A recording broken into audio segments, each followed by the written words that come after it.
Здравейте на всички, аз съм Сами и в днескашното видео ще реагираме на новата песен на Джордан Къртиш. Преди да започнем, само ще мина набързо през екипа. Музиката е на Джордан и Даниел Ганев. Той отскоро работи доста с Даниел Ганев и му се получават доста нещата. Аранжиментът е на Даниел Ганев. Текстът е на Сияна Тодорова и Васил Тринински. Добре, Васил Тринински не го знам, но Сияна означава, че текстът ще е един път. Директор е Торекс и камерамен е Радослав Кочев. Специалните гости са Club Illusion и бутика Philip Lane. Доста така интересно.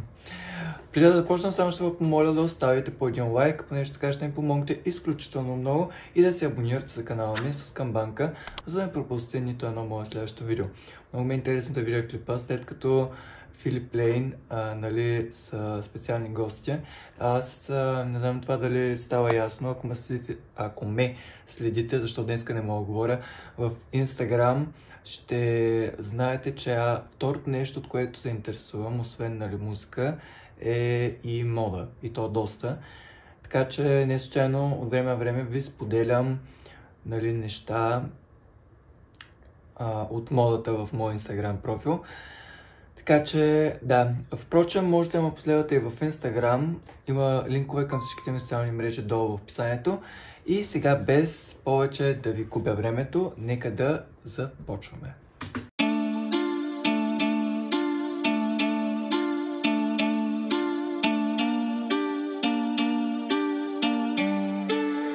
Като ракета изригна, както стара банкнота скъсаме, точно такава комбина. Искам да е залепената за мен. Батко ще те слуша, батко ще те гледа, батко ще купува, с теб ще се натува, ей. Окей, започваме доста ударно в стил Джордан. Това е един негов стил, който той си изгради тук в последните години. Много ритмичен, много динамичен, общо взето човек, който както може да пее уникално най-бавните балади, така и бързите песни му се отдават адски много. Батко ще те слуша, батко ще те гледа, ще те нацелува, батко ще те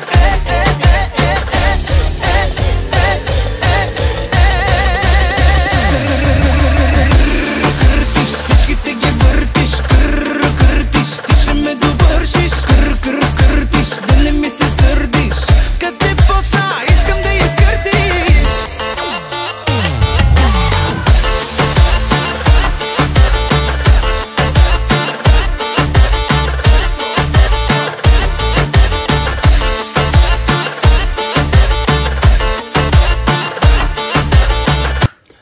Визите просто няма да ги коментирам, защото са брутални.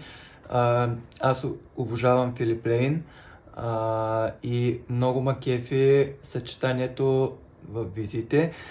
Мисля, че не е споменат стилист. Да, не е споменат, може и да не е работил с стилист, но визиите са брутални.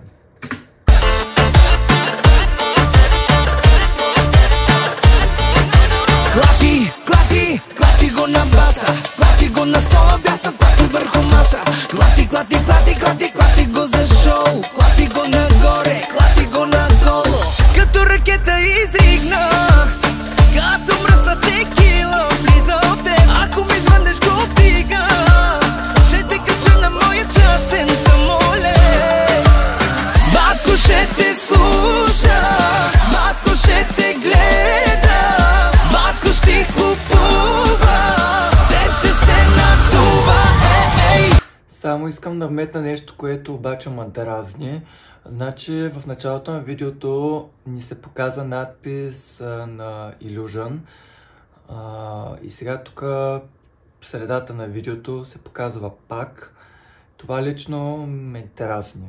В смисъл, един път го покажи, Втория път, да кажем, го покажи, обаче по по-различен начин, а не пак със същия надпис и то абсолютно същата анимация. Не знам, мен това лично ме дразни и леко загрозява видеото. По принцип няма проблем с спонсорите в видеята, те са крайно належащи, но в такъв случай малко ми е претупано самото позициониране на явно кадрите с спонсориране. Батко ще те слуша, батко ще те гледа, ще те нацелува, батко ще те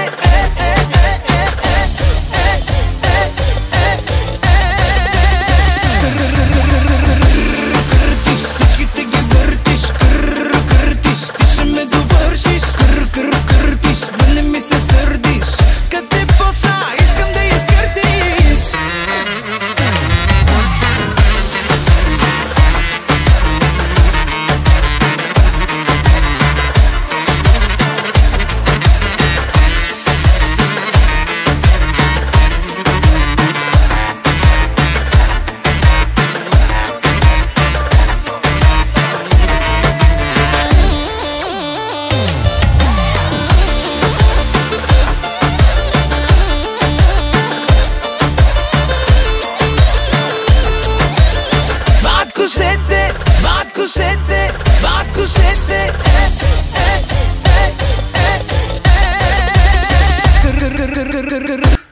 Значи, този Даниел Ганев съм го признал за най-добрия композитор. Този човек е уникален.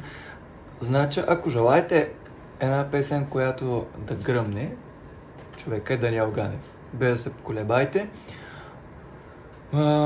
С Джордан много добре се сработват, но в интерес на истината Даниел Ганев не се сработва много добре с всеки един изпълнител. Пример за такъв веднага ще ви дам.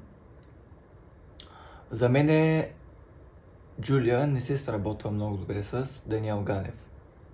За мен Джулия е или сработва най-добре с Деян Асенов и може би се сработва много добре с как се каже това момче? Забравих му името. Как ти да е. Но с Даниел Ганев примерно Джулия не е много добра комбинация. Но тук всичко е на мястото си. Къртиш, всичките ги въртиш, къртиш, ти ще ме довършиш, къртиш, да не ми се сърдиш, къде почна, искам да изкъртиш. Добре, изгледахме видеото, чухме песента, а сега е време за обобщение. Като цяло песента много ми хареса и може би щях да дам 10 от 10, ако не беше това нагло начакване на Illusion в клипа. И то втория път, пак казвам, по доста така неприятен, поне за човек като гледа клипа по неприятен начин се натрапва тази реклама. Затова ще дам 9 от 10, иначе нямам забележки към абсолютно нищо друго. Вярвам, че песента ще стане хит, както последните песни на Джордан. Това е изпълнител, който вече се е утвърдил на пазара и просто няма как тази песен, предполагам, да се подмине ей така с лека ръка. Надявам се днескашната реакция да ви е харесала. Ако е така, не забравяйте да ударите по един лайк, понеже ще ми помогнете изключително много и да се абонирате за канала ми с камбанка, за да не пропуснете нито една моя следваща реакция. Можете междувременно да ме последвате и в Instagram, понеже ако имам проблема с авторските права, ще бъде качена реакцията там. Аз бях Сами и с вас ще се видим следващия път. Чао! Къде почна?